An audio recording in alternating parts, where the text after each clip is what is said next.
Is everything running, son? Yeah, I'm rolling. All rolling.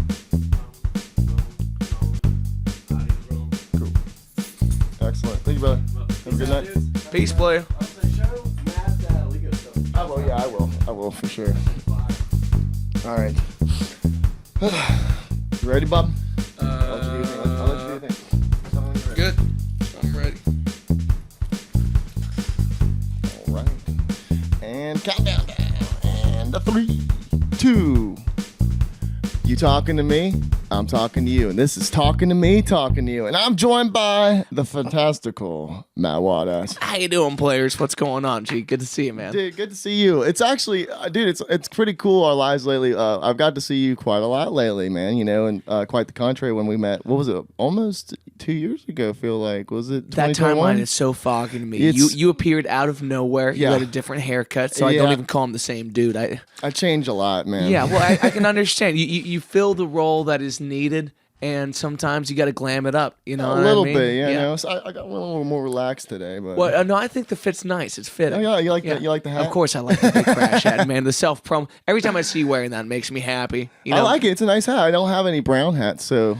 So it's a nice, Yeah, it you fits know. that side of the I catalog. feel like you gotta go get like a Carhartt to get a brown hat, but no, Yeah, and some overalls. Big crash, and that's so cool. It was like a show merch, you know. Like I don't see show merch very often for a specific show and stuff. I mean, maybe a flyer, Yeah. you know, like maybe they have a T-shirt that like they designed that's similar, but it's never like for the show. I feel like the art from the show, you know. Yeah, and that's all Sony, man. It's like it was hard for us to get the full vision of this live album together, but I think things like that, you know, tangible pieces that you walk away with solidify not only a moment in time, but a feeling of what you had that, you know, like I know I was hammered. When I see the hats, it's like it brings back like this, like it's warm and gushy, you know what I mean? Like it's good feelings, Well, man. that's kind of, you know, I mean, you came in, you kind of like noticed all the stuff on the walls. I mean, that's literally what all this stuff is like I can look at them and go, oh, hey, I remember that. I remember the time. I remember the feeling. I remember the people there, you know. You want to feel warm and gushy, show them Harambe. I mean, yeah. It's Hey, like, man, never Amen, forget. players. Yeah, never forget. Forget. As soon as the Harambe thing happened, my mom goes, you know, that could have been anyone. And I was like, what? You mean getting shot by the zookeeper? Like, what are you trying to get at? She's like, as a parent that took all their kids to the zoo, you can't watch them all at the same time. Like, especially if you're one parent. She was one time I remember your brother David having a leg over into one of the exhibits when I grabbed him and pulled him off of that. It's a crazy thing, man. Yeah. Well, and that's the biggest sell for zoos is, you know, the youth, like kids go to the zoo to look at these animals. I mean, like, when was the last time you went to the zoo as an adult? Well, I went up maybe a month ago. Oh, really? Yeah, what was dude. the last time before that? Dude, years. Yeah, years. Yeah, me and the fiance wanted to ball out and go see the zoo for a little bit. Oh, yeah. Good ass time. Like, well, I remember as a kid too, man. Like, I remember I wanted to go and pet the giraffes. I wanted to get in there. And now it's a thing. Yeah, you can now. Man, my childhood wasn't lived. You know, you could always. Isn't it weird to see like adults living out a childhood that they didn't get? I believe that most adults, when they reach a certain age, they start to become more comfortable with what they always like kind of wanted, you know, in their style and the way they speak and the way they represent themselves. Like they go out and do the fun things that they always wanted to do as a kid because now they kind of can. Yeah. No one's telling them no. No one's they don't care if people are judging them or making fun or whatever. You're like, you just do your thing now because you've kind of dealt with the ways of life. For sure. So you can kind of not care about other people's perspectives. You just want to have your fun now. Yeah. Well, I think it's you start to digest like not only those aspects of your character, but those experiences like that you yearn for. Yes. And I say weird, but not in like a bad way. I think it's great when someone can turn back and say, you know, what I do with my life is what I do with my life. And if I wanna go get weird in that ball pit, you know, I'm gonna do it. You know? Like, man. Every time I see an inflatable at some kind of like Catholic parish festival, I'm like, I'm getting on that shit. You know, it's like most people I feel like find themselves coming to, you know, age and really driving towards like what makes them happy in life, you know. And if it's easier to figure out. I feel like, you know, looking back on, you know, teenage years and then now, like I did what I wanted to do, but also kind of felt like if someone judged me or said something to me, I would kind of think twice about doing that again. Yeah, Like it's easy to close that off. and me, knowing me, you know how fucking goofy I am. So I did a bunch of I remember I was wearing sunglasses without lenses in school. Yeah, fat frames, like almost aviators. Yeah. White. And I got called out for it, like, well, you don't wear glasses, So I started feeling weird about it, so I stopped doing it as much. But nowadays I could give a shit less because of the confidence I built throughout my adult life. Yeah, I think it's odd when you're being, school is one of these things that's supposed to standardize, process and people in a lot of ways and try to get us out there. And so people fight against the nonconformity. Like, I remember getting picked on for wearing rings as a kid, little things like that. I wore pinky rings. Yeah, I got made fun for wearing pinky rings. Yeah, and that kind of thing, it falls by the wayside over time. And I think also when you learn resilience in those moments, it really does create things for your character. Well, that's what makes shit cool. Yeah, exactly. It's like, oh, you're different and you don't care that people are judging your difference? Yeah. Wow, you're cool. It was Kanye and what's his name? Pierce something. Fuck. It starts with the F, don't it? The guy that was on like America's Got Talent. You know? Okay. I don't think I've seen that one. But it was a pretty good interview, and they're just talking about like what's going on, with Kanye and this current debacle. But there's a point in the interview where Kanye goes, "I'm the kind of guy that's gonna 3D print boots and be wearing them every day."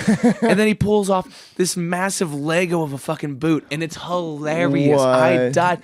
But it's like, yeah, that's the kind of resilience you need to be a mad creative. Yeah. Not that Kanye's the pinnacle or the bottom. Don't have limitations to what is your imagination. For sure. Yeah, 100%. Man, I'm also realizing, like, so my brother, started the next generation of our family. I got 2 nephews, and I never had younger siblings. I didn't have younger cousins. I was kind of the end of my parents' kids and what was going on in the rest of the family. Oh, nice. But I'm amazed at like the kind of living that you start doing now that you have friends and family that are that age. It's like, no, I can be 3 again when I'm kicking it with Duke, because if he's Batman, I'm not going to be Matt. I'm Robin. Yeah, exactly. We're balling. And like, you got to get in character, you know? You got to check it at the door. Have some fun. Yeah. Let loose. Be the thing. Like, let the moment take hold. Ego out the door. And that's, like I said, something you can grow into, I feel like. The acceptance of yourself and willingness to do things that you maybe wouldn't have because of that judgment. Yeah. But we talked about that show, man. The Big Crash, baby. Stream it, bitches. Oh yeah. So dude, you did that Urban Artifact, which is one of my favorite places. I've had Devin on many times, talked to him. Yes. Love that guy. Devin is such a blessing for all of us. He's such a great dude, and his emotions are so genuine when he's talking to you about what like this art that we're doing and shit. Yeah. Just similar with you, man. I feel like we have very similar conversations. And that night, man. So first off, you guys live streamed it on Radio Artifact, and then you had Mike Heffron, Quentin Roberts, and then me and Taylor were doing photos. Mike and Quentin were doing video. And did you have other people doing stuff too? Then we used a lot of the live stream footage that Devin had done throughout the night. Yeah, you guys mixed that together into video footage, which you're dropping singularly songs. And they also have it on Spotify. Yes. Dude, holy shit. Like the massive market you just pumped into. Like, the amount of content that we got out of it. One night. And that the best thing to me was the fact that a place like Urban Artifact makes it cost effective for me to do it, while also just being extremely efficient. Those guys recorded the show in video and audio formats. I took that back. We got it mastered by my friend Jake Richter, Cricket, who is phenomenal at what he does. And then Mike did the video edits. And it's like, okay, within this creative hub, I came out with 2 months of really solid content that for someone that's always struggled to say, that's me. We did it. We got it. We that is what I want this to look like. It was extremely effective and very satisfying for me. And I got kicked off the gram during that process, so it was like I didn't get to see the full range of metric success. But as an artist, just trying to see songs at the end of the day sound the way I want them to in a vibe that I'm proud of. I'm so thrilled with that. No, man. yeah, man. I was thrilled to see it. Because like you're utilizing the creative space that our city now has given. Yes. Like there's so many people working so hard to give all these outlets. You have places like Urban Artifact, Radio Artifact that are doing live streams. Like I said, there's not many. I don't really know any other places that are doing exact thing like that. Yeah. And then you have you as an artist, and you have the photographers and videographers around the scene, and then you have all the musicians that you like the band itself. Like you had what, like almost a 10-piece band up there. What? So we probably had at most. We probably had 7 or 8 people up there. Yeah. So it's a fat band. It's a lot of arranging going on, Yeah. and that's a process in and of itself. And that's something you stuck with me, kind of going off that point, is that like I had a conversation with you at backstage, and you were talking about like the biggest thing that you took from this is like it was an opportunity for you to get a bunch of talented faces in the same room, all working, all creating a singular thing. Yeah. Which is something that like Noah Smith kind of preaches on too, like getting all these sorted artists and different musicians and people together to make something. And that's something and that you accomplished in that night. And it was so cool to hear you say it, because like that's the kind of attitude we need for shit like that to happen. You can't do this by yourself. And if you do it by yourself, not saying it's selfish, but it kind of is restricting of what the capabilities are of the entirety of the scene in Cincinnati and stuff like that. Because like you're one guy. Yeah. You could just go be a one-man band, and you do that often. But you decide to bring in a full 8-piece band. You decide to bring in the video guys and the photo guys and the girls. You decide to do it at a place that knows how to do a live stream and do a real live show all in one. So it's everything you could encapsulate into your art. You just got it in one go. Yes. You know, one thing that I was listening to a lot of comedians leading up to this talking about how they film their specials and how you do the same show for 3 nights and you try to get it perfect. And we didn't have that same opportunity. It was just it wasn't cost effective at that point, and I had to do it in one night. Yeah.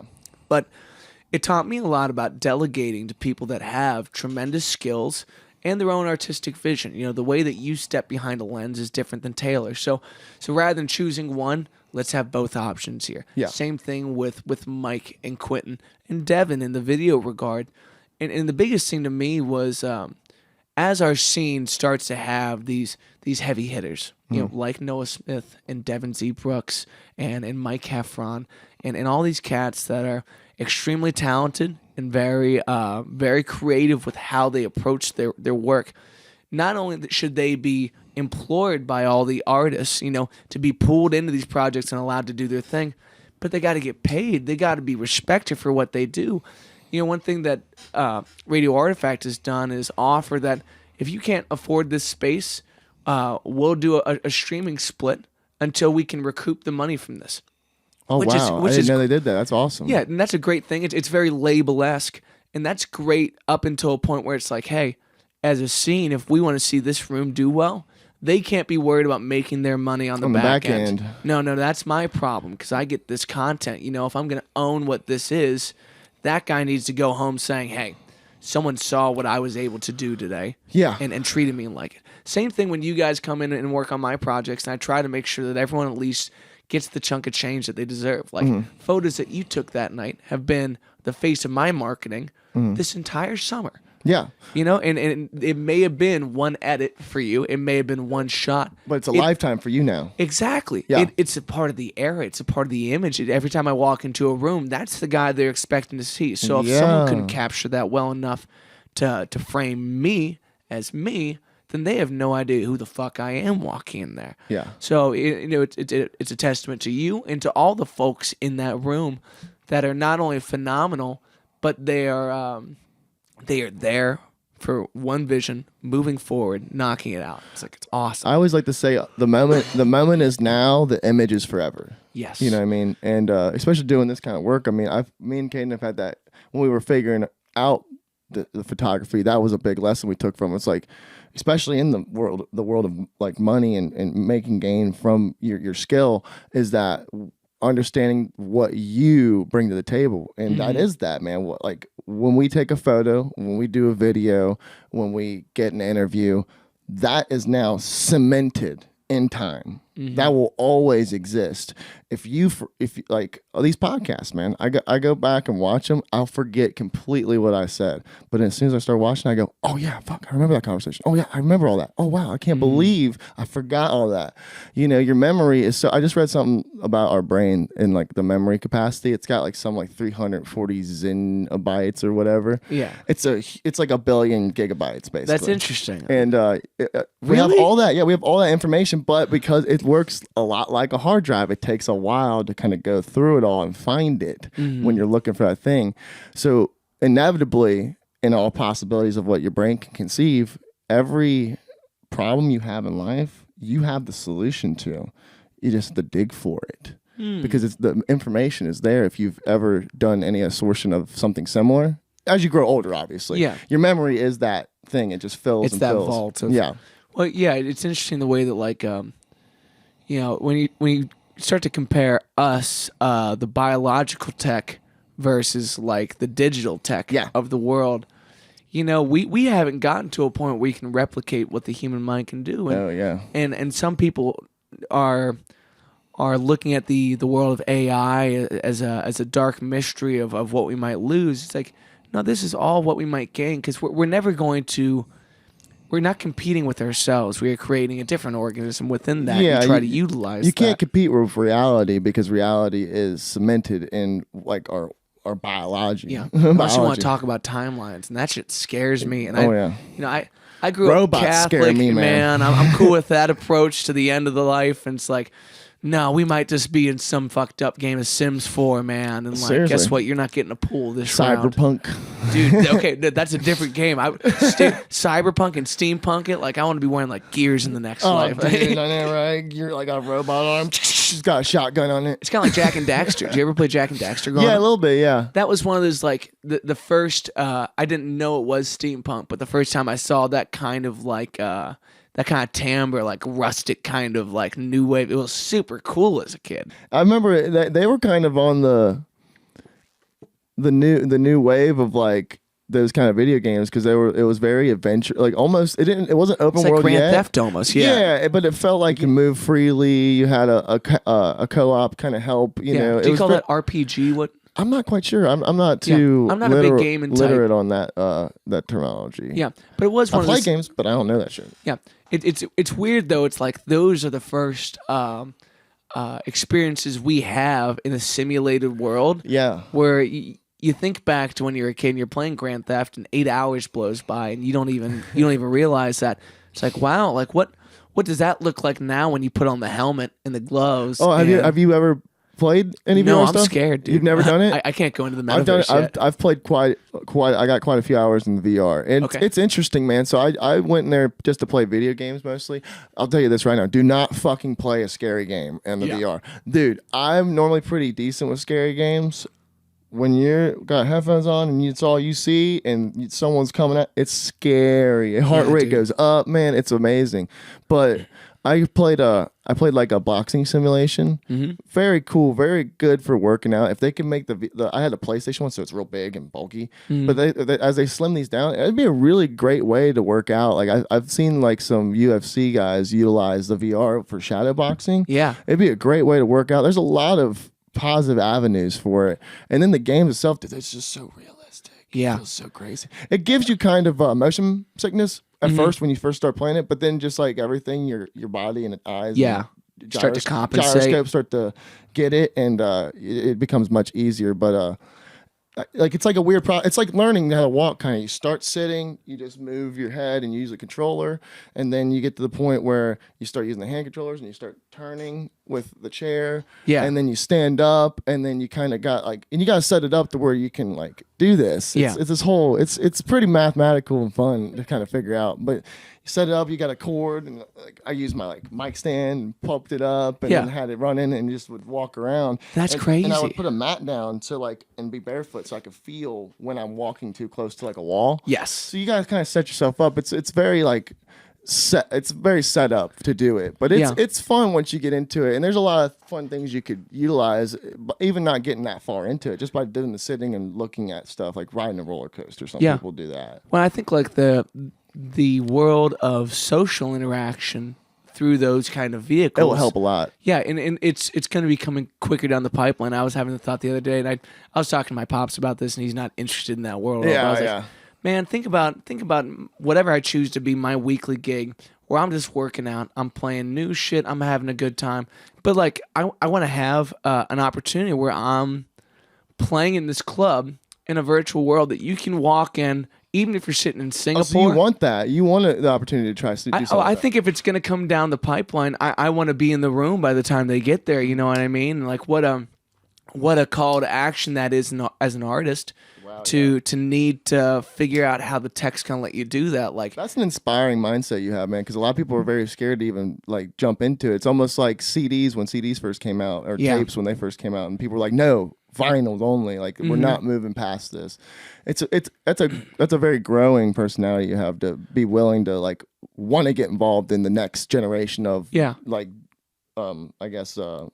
Promoting yourself. Yeah, it's like it's going to be a new strategy for all of us, and it's intimidating. Like obviously, I haven't taken any steps. I barely even do the live stream kind of thing. There's going to be that opportunity, and if you look at the bright side, I could be playing right here, you know, in this room, and someone from across the world could walk in there like it's the bar down the street. Yeah, and now we have this moment that's as close to face as we can get, without serious inconvenience. Yeah. And then what happens if they enjoy the music enough to want to take that to the next level and come see me in person? It's like, this is an avenue for the organism to meet the organism.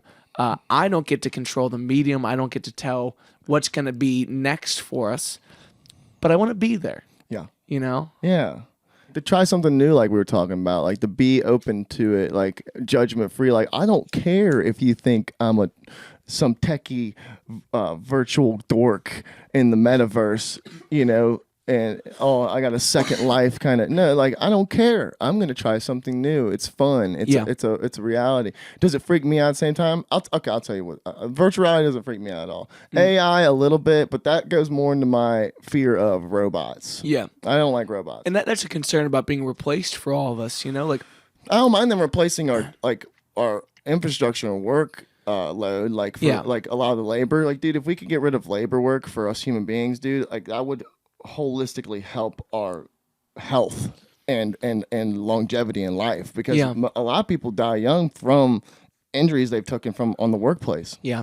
Well, it's almost like both my dad's knees are gone, his back's gone, his shoulder's gone, and he was a welder, so he was just welding. He just because of the equipment there. But it's such a highly manual job. Yeah. But you know, there's also something to be said about how that work, something that involves the body and the mind in that kind of a way, is very fulfilling for us. 100%. It is part of our survival mechanism to utilize the body like that. Yeah, you have to. Yeah.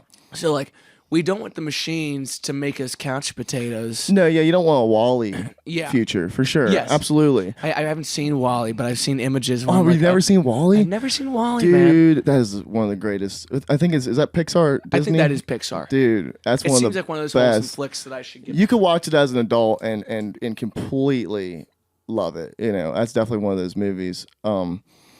But yeah, I mean, all the humans, they're on a ship because the world has went basically extinct because of all living organisms can't live there anymore. So they built a ship and they went in space and they've been living up there. And all the humans are very, very, very overweight. They all run in these mobile, like hovering chairs, and they live in their world in a screen in front of them. And it kind of like as the robots end up making the screens go away. It's funny. It's ironic because that's the exact opposite of our real life. The robots are actually getting us to the screens now. Yeah. But as the screens come up, they kind of realize, whoa, they see the world in front of them, and then they go back to the world, or our planet Earth, and then try to rehabilitate it. At the very end. It's very cool, man. It's a very moving movie. Like I'm getting goosebumps thinking about it. It like hits a real core of like life, feeling, emotion, reality, what can lead to what, you know, in a very simple way, because it's like, it is a kids movie. I watched it when I was a child, and I love it. It reminds me of like the allegory of the cave, if you ever read that in high school or whatever. Yeah, what's that? that where the cave. I don't know if it's Socrates or who it is, but it's like this visual of there's a person or people who are chained in this cave and they're watching the back of the cave wall, with their back facing the opening so that they see a shadow against the wall. Okay. And they've been in there so long that they don't perceive anything outside of life besides the shadows on the wall. That is life to them. Okay. And at some point the shackles come loose and they approach the opening of the cave. They're able to turn around and to see that. And when they approach the entrance of the cave, they're blinded by the sun and they're scared, so they run back because they want to live the life they were living before. It's like it's almost like the blissfulness of not having to deal with what's out there. The fear of the unknown. Yeah. And that might be botching. No, that's cool though. That's a good, that's a real perspective. And then like I feel like in the Wall-E movie, it kind of lays the opposite. Like if you recognize what the righteous path is, no matter what the struggle may be, you should follow that path because it leads to the righteousness of yourself and the world. And that, man, I'm getting goosebumps again. Because it is, like you can be scared and see the sunlight and be afraid to go out into it and because you don't understand it. Or you can have the perspective of, I feel like I know that there's something out there that needs to happen. There's a feeling that sun, that light's not coming in and hitting me for no reason. I feel like there's something to it. Go run into the fire. Yeah. Find the will and the way, Yeah. I try to remember that there's the yin and the yang. There's drive and there's contentment in life. And at the beginning of all that, there always has to be, you have to be thankful. You got to keep your gratitude. But like contentment to be okay with what is, to have enough. And the drive to be crazy, to run towards the sun, to say like, I want what's out there. It's like, you're not going to be happy if you only go one way or the other. But there's something special in that for sure. And so many of us are missing the craze and the get up and go. And I feel for folks that don't have creative or passionate or just difficult outlets that they love. Yeah. There's so much to gain in that for sure. I said that to Caden literally yesterday. I'm like, dude, storytelling is so fucking hard, but I love it. Like to utilize your brain in chapters. To utilize your brain in chapters in a story that you're trying to tell and display, like in film or a music video or whatever interview, whatever story you're trying to convey, dude. Like you have all these pieces, and you can make anything you want with the possibility. Like there's not unlimited possibilities, but there's an enormous amount that your brain can create to put these things in different places and have them play out in different ways. And you as an individual have to be a storyteller and be creative telling that story, and it's so difficult, but there's just something to me about it that it just gives me this euphoric feeling of like I'm doing something that most people would decide not to do because it's hard to think about. Yeah. Even though everyone in the world thinks it's easy. Like everyone thinks that they can make a movie. Like everyone has ideas. Everyone's has a creative spot in their mind that they want to do something. And movies is besides music and movies is the best example of something they can see, hear, feel, understand. And by understand I mean like language, like speaking. And they see that mostly, and they go, oh, that's the most relevant thing I feel like is to what art could be in representation of what real life is sometimes, or your fanatical mind of fantasy, what real life could be, like sci-fi shit like that. Yeah. And they think it's simple because they see it and it feels simple. And that's the point. Your feeling of it looking and feeling like it's easy to follow is the cognitive mind working as hard as possible, figuring out how they told that story so that you would interpret it and understand it in the easiest way possible. And in other ways, like a Kubrick kind of, he don't want you to understand it. He wants you to be like, what the fuck is going on? Yeah. But that he conveyed that through his individual thought process of the Yeah. storytelling, and it's so hard, but it's beautiful, man. And I love it, and I chase it, because that feeling when you finish it and you watch it, and then you get to view it as one of those people. You're not the creator anymore. It's everybody's now. Yeah. Once it's out, It's there. It's out of your hands. You can't do It's nothing. cemented in history now. Yeah. There it is. What's really interesting about what you're just saying there is like, it's you conveying what the listener, what the viewer should think. It's your ability to frame something and for them to not only accept it as truth, but to now begin to make predictions that you've already sought after. Yes. You know, for really intentional reasons. Like you're saying Kubrick, I'm not a film buff, so I don't know enough about any of those guys, but like if someone can make you wonder a question, the aha moment is when they unveil the answer to that question. Whether it be your answer in your head, or something that may catch you off guard. Exactly. Are you going to fulfill what they want, or are you going to take this from them? Yeah. And how are you going to play with that emotion as a reaction? And like comedy does that in a really brilliant way. Music does it in an interesting way. But as much as it's more emotional in music, I feel more than anything. It touches like a part of your soul. I feel like that, like the vibrations and sorts of like that. Yeah, what I think is really interesting about music, for most people as consumers, it's passive. Yeah, you don't have to even hear the words. Well, you're doing something most of the time. You're either driving your car, you're at the gym, you're hanging with friends, like cleaning your house. Exactly. But if I'm watching a film, I have to be there at least the first time I do it. Completely. You know, if I'm watching a comedian, like you can somewhat do that with comedy, but like there's certain tasks that are active and some that are secondary. You know, they don't require a lot of cognitive something.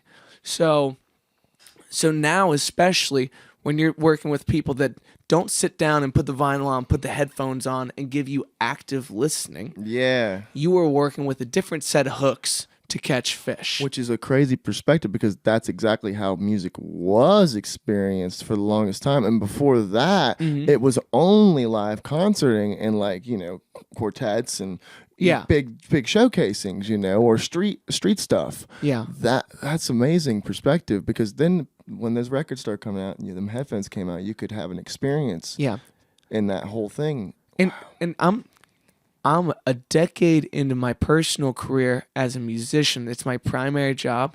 And I found out that I wasn't giving my heroes enough active listening time.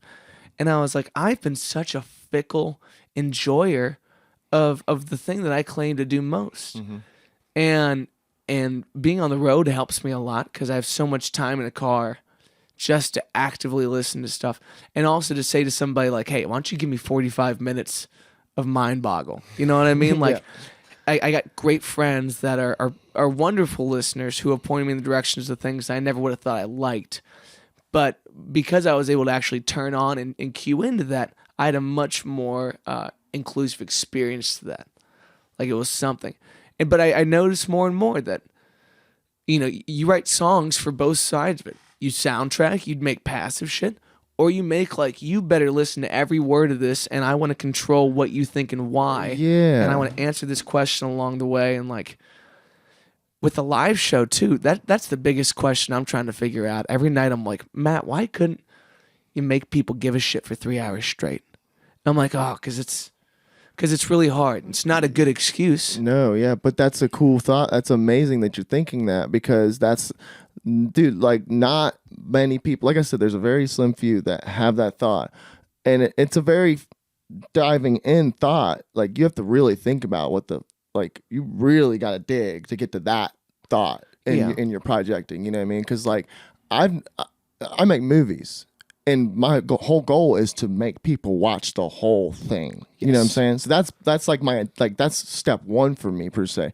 But music, like I want people to pay attention for 3 hours at a live show. That's so hard, because in that environment, people are getting drinks, people are dancing, people are conversing, they're on their phone. They're living their life. That has nothing to do with me. Yeah.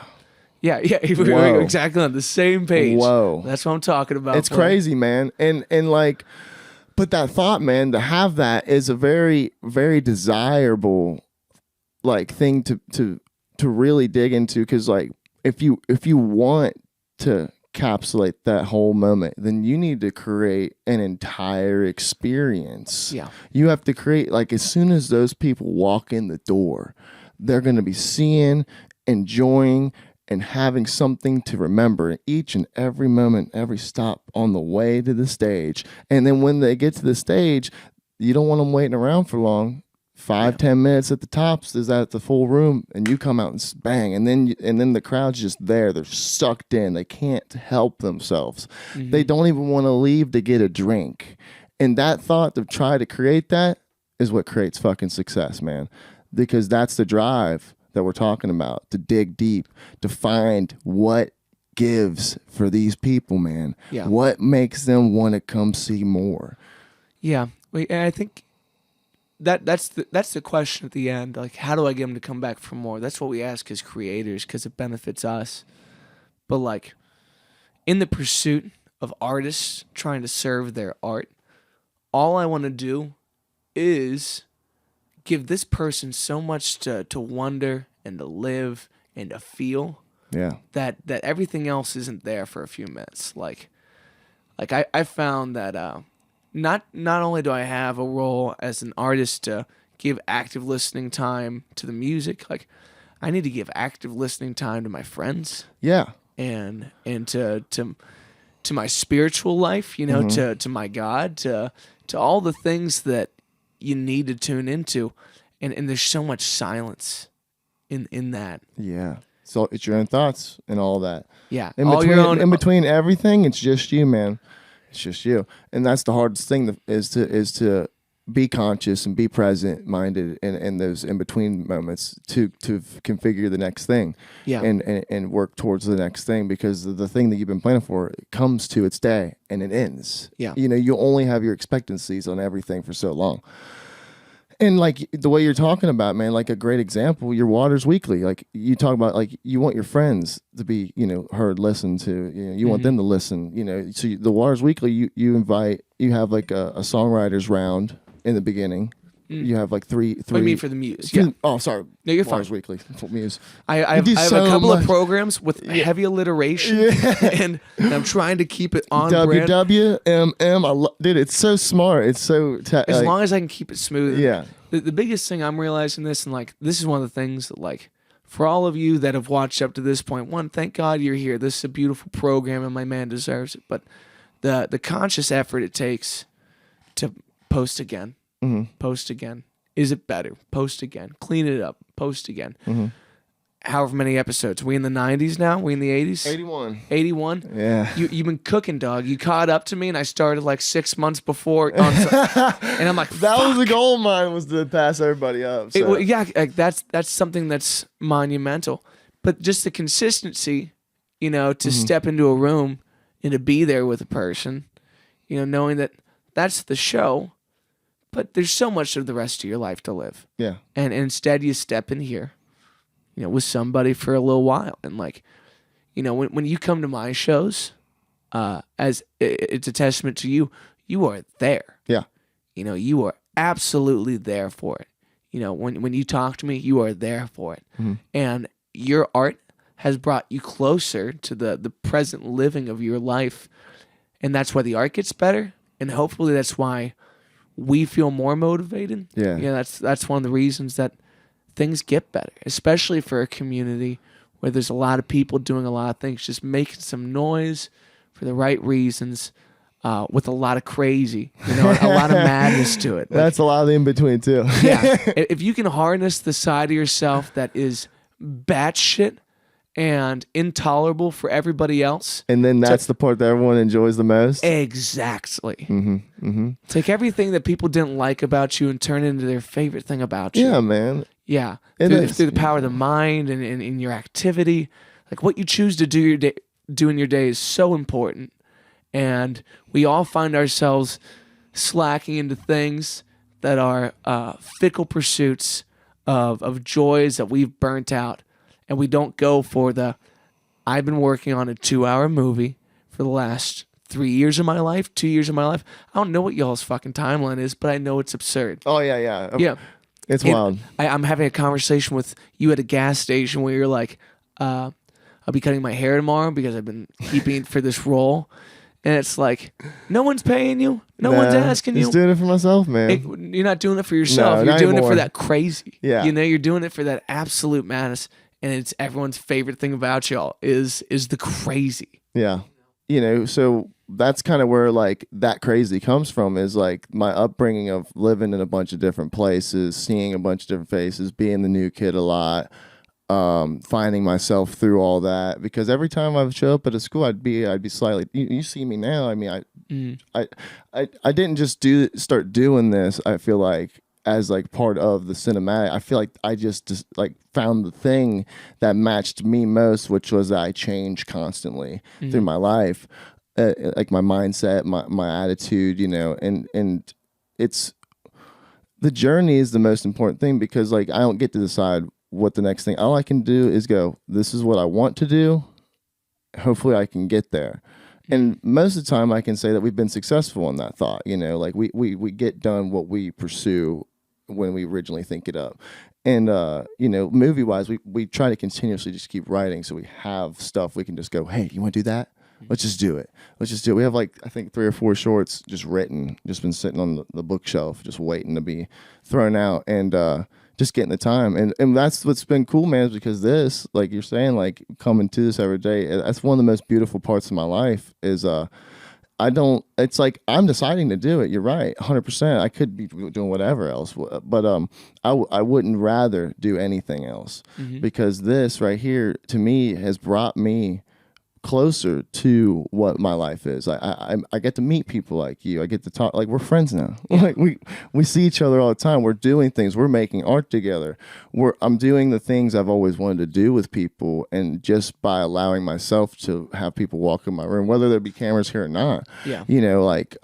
It's that moment, that conversation, that like we built some sort of bond that moment, and we're gonna remember that for the rest of our lives, most likely. Because instead of now of us being acquainted, we are now friends. Yeah. And we've built a relationship. We know each other. We know our thoughts. We kind of know each other's personalities. We have this thing that us humans can do, this beautiful energy. Like I talked to you about, like only 2 people can have a conversation at once. 3 people can't talk at once. It doesn't work.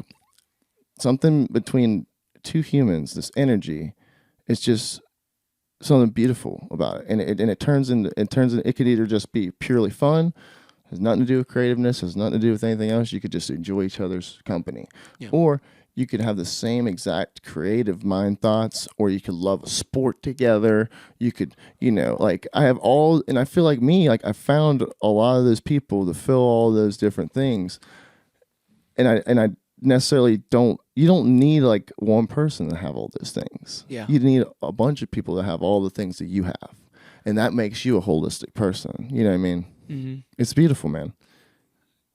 I love these conversations. Like seriously, like between me and you, this shit gets my heart pumping, dude. Like this is what makes my life worth continuing and looking forward to, and waking up every morning is having these conversations with people like you, with friends, with because that's what this all is. I mean, it's literally everything's now centralized, just like I was talking about with all the stuff that I want to show.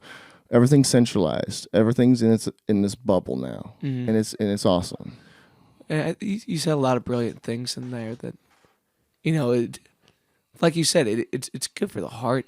You kind of go to the well in these conversations, and like there's questions I always ask myself that are hard to deal with, and there's questions I'll ask you that I would never ask myself that turns out I needed to hear. Like there's so much wisdom in everybody that if we'd all quit being so ignorant as to ignore, we enjoy each other a lot more, and and we get to be different things to different people.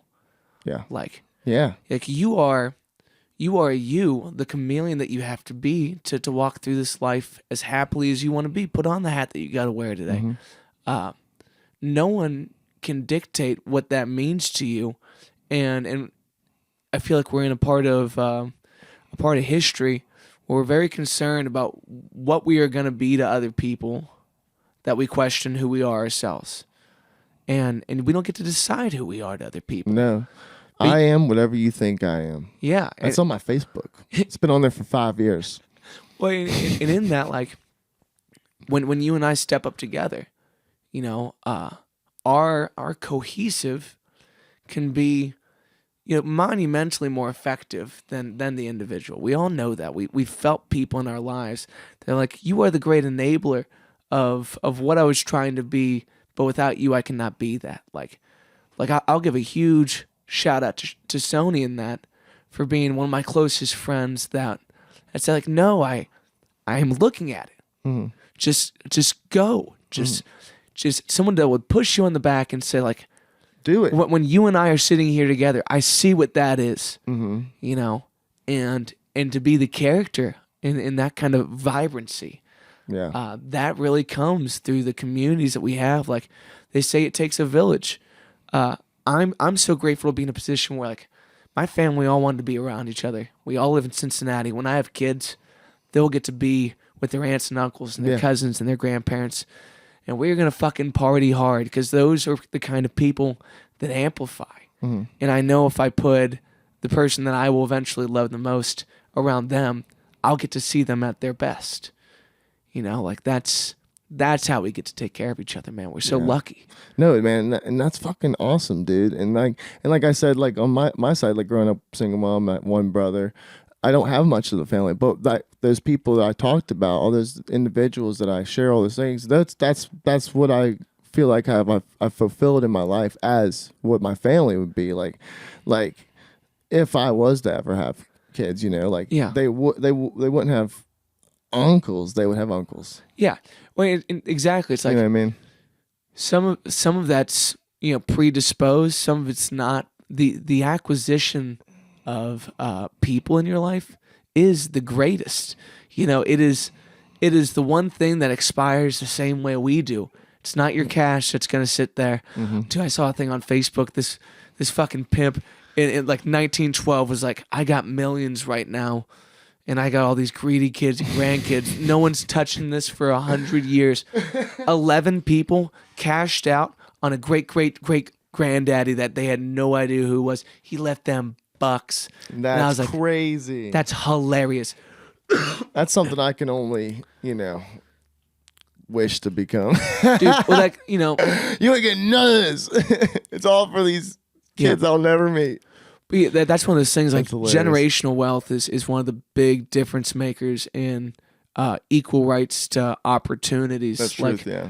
And like, but if there's one thing we should all agree on, it's like there's power there. So we should invest in the people that will come behind us whenever that is available. Mm. And we should try to enable each other's opportunity to do so. More people being adequately paid, adequately prepared, and adequately informed at all times about how to better those folks, man. Like, if I didn't have parents that had money to put gas in the tank to take me to gigs that I couldn't drive myself to, I wouldn't be here today.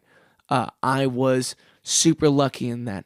How do you get more kids to get to have that experience? Because I'll tell you right now, that shit rocked. And it's not fair if it ends with me. Yeah. You know, and I don't want to see that just for my kids. I want to see it for their kids. I want to see this around. It's like, that's the good life, man. It is, man. I mean, that's what kind of creates, you know, like you said, like, gives opportunities to future generations once this time period is over.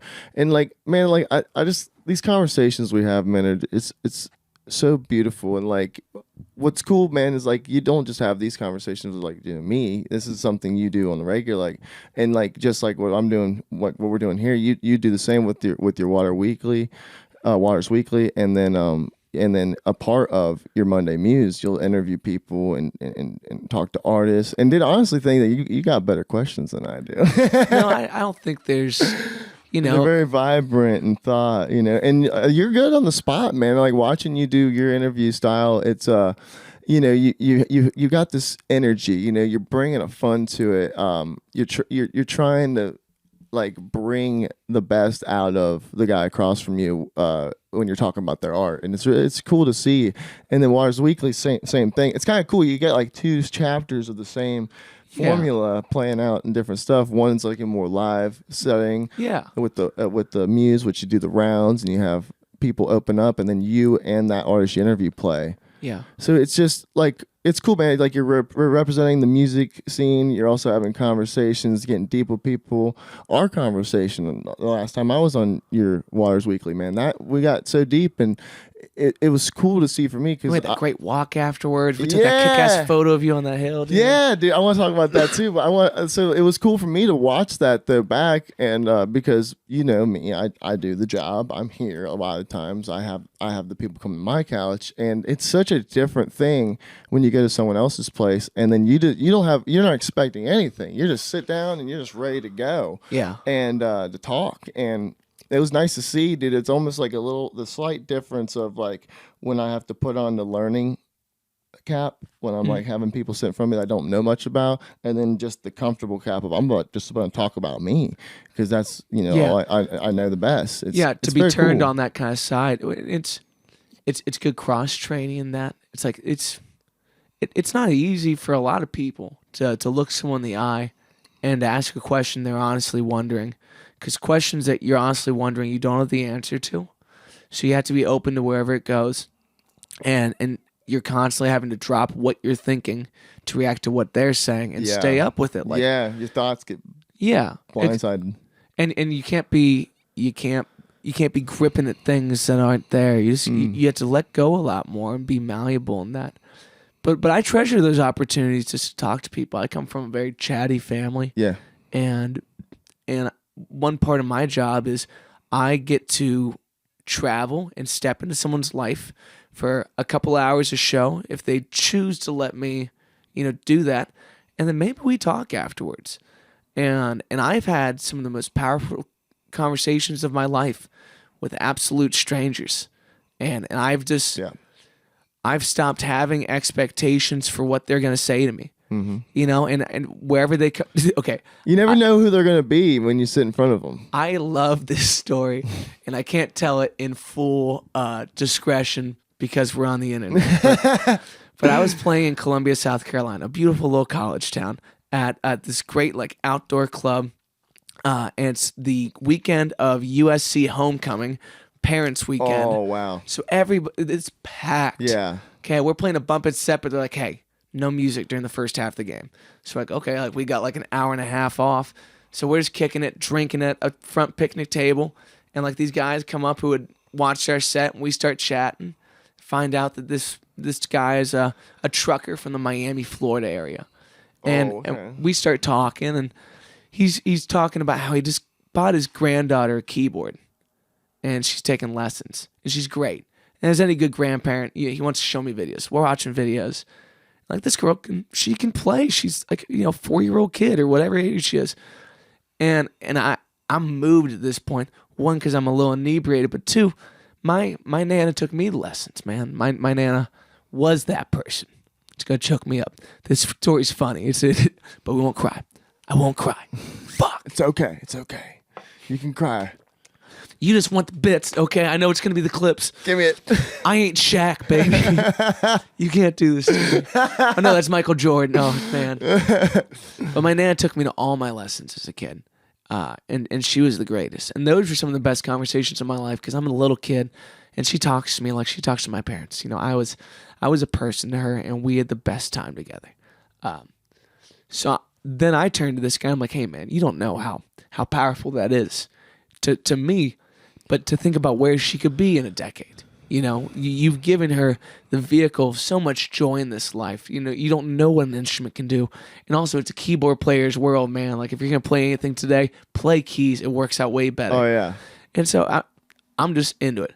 And this guy begins to tell me about how in his life, and he believes in all our lives, the number one thing that you got to do is be grateful to the highest power for what you got. If you ain't grateful to what you've already been given, there's no way to catch up. You're grasping at nothing. If you can count your blessings every day, regardless what they are, and you hold yourself to a level of appreciation to creative, then you're really gonna get somewhere in this life. And this guy had me amped. Like I was feeling so good after this conversation, and we went up and had an awesome set. And I see this guy at the end. I give him a hug, and that's the end of the night. Then I'm packing up cables and shit. I'm just kicking it around, and my drummer Nick comes back and he goes, "Dude, those guys we're sitting with, I saw him doing all this cocaine in that bathroom."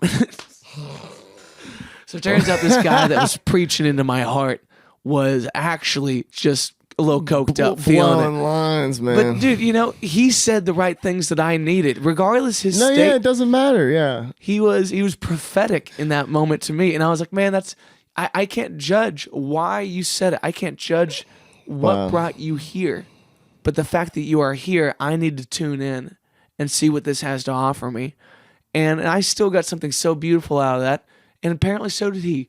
You know what I mean? Like, I was like, oh well, maybe just listen to him. Like they could just be like someone can give good advice without following their own advice. for sure. Yeah. And it's a beautiful thing. Matt, I do want to show one video. Yeah, please. Before we close this whole thing out.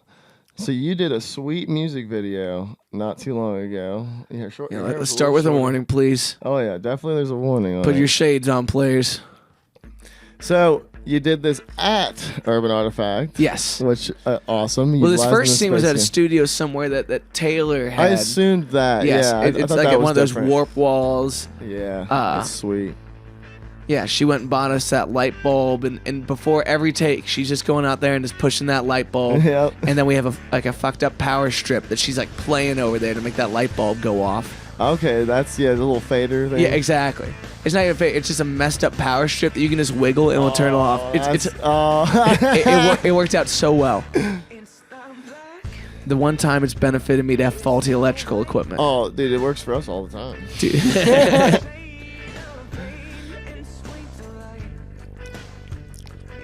Super stimulating day. Oh yeah. I love it, dude. We just did something a little similar with our friend Spencer Anthony Nice. and his band Alico.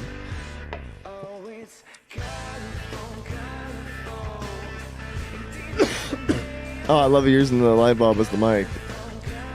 I don't remember doing that intentionally. I think that's just the shot that Simeon decided to get. Yeah, no, for sure. I give a lot up. it. Yeah, Simeon is fantastic at what he does, man. Is he the one that did that other one that we Did watched? all All of them? videos. He's done Yeah, all of them? every single music video we've done is Simeon. Yeah, You know, look and, like, great. I'm amazed at how difficult music videos are. Every it's time we so step, hard. it's a real struggle to make it excellent. Man, shout to Devin on this though. We Lighting? get there. Well, yeah, he programmed all this the day of. Man. We're staying up there for a couple of hours while he just DMXs us to hell, man. It makes this place look sweet. Oh yeah, he does.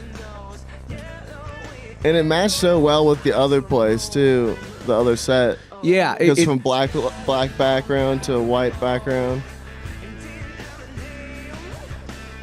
it's you guys funny the utilize things the space smart too, because I know that pole's there, so you're utilizing that space real good too.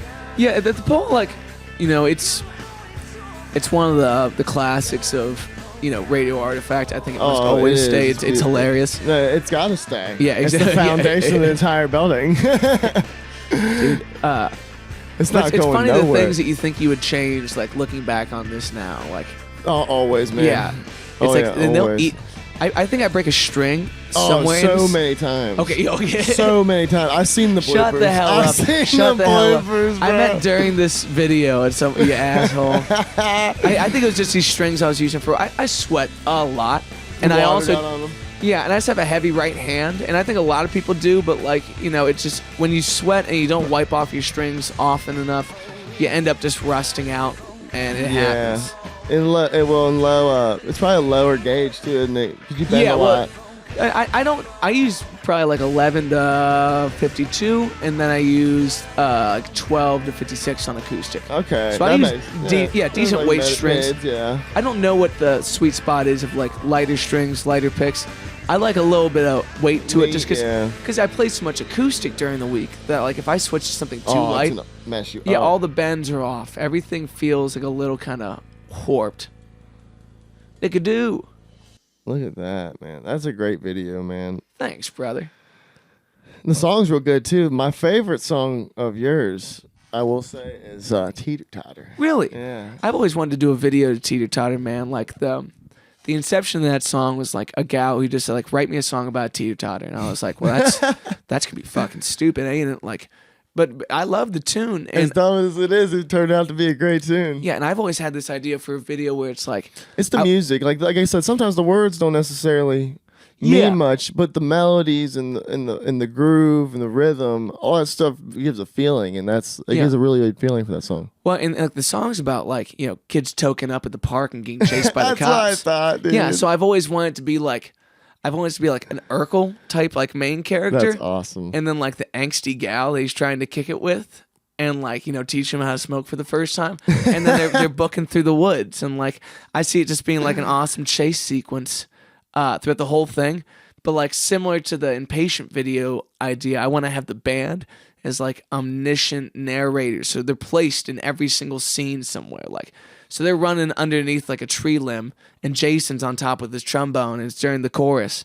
And it's like there's always somewhat of that presence in the background, Oh, okay, yeah. Yeah. Yeah. Oh man, I know all about that.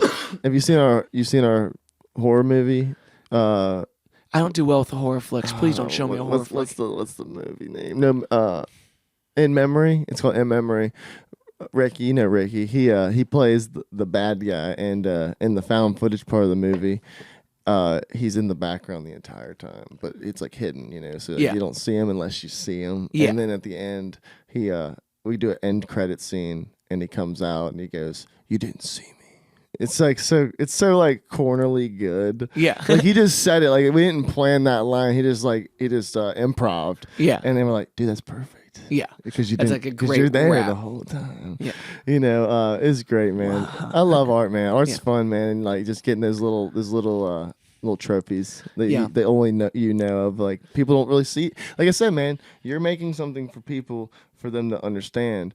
And sometimes you don't want them to see things. For sure. You want them to go back and wait, what was that? What was this?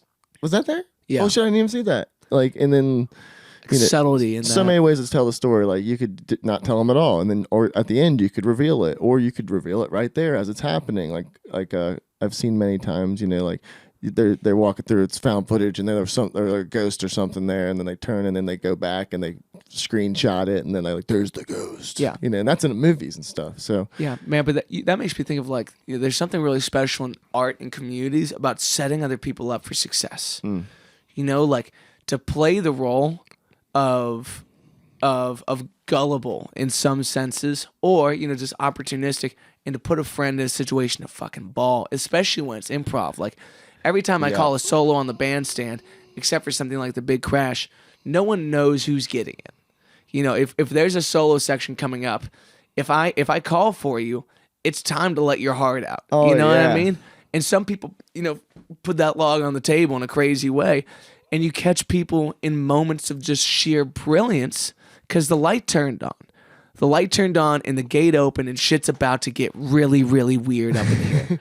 Like I'd say, like Jason, our trombone player, is one of the best at that, of just surprising moments of like, Oh yeah. Well, and getting those opportunities, I got the opportunity. Noah Smith hit me up. I got the star in his music video. I don't know if you've seen that or not. Yeah, dude. Yeah, I played the devil, Joe Satan, but it's spelled Satin. Joe Satan wore dazzling green suit. I just showed up. You're clean. I had a couple outfits actually, believe it or not.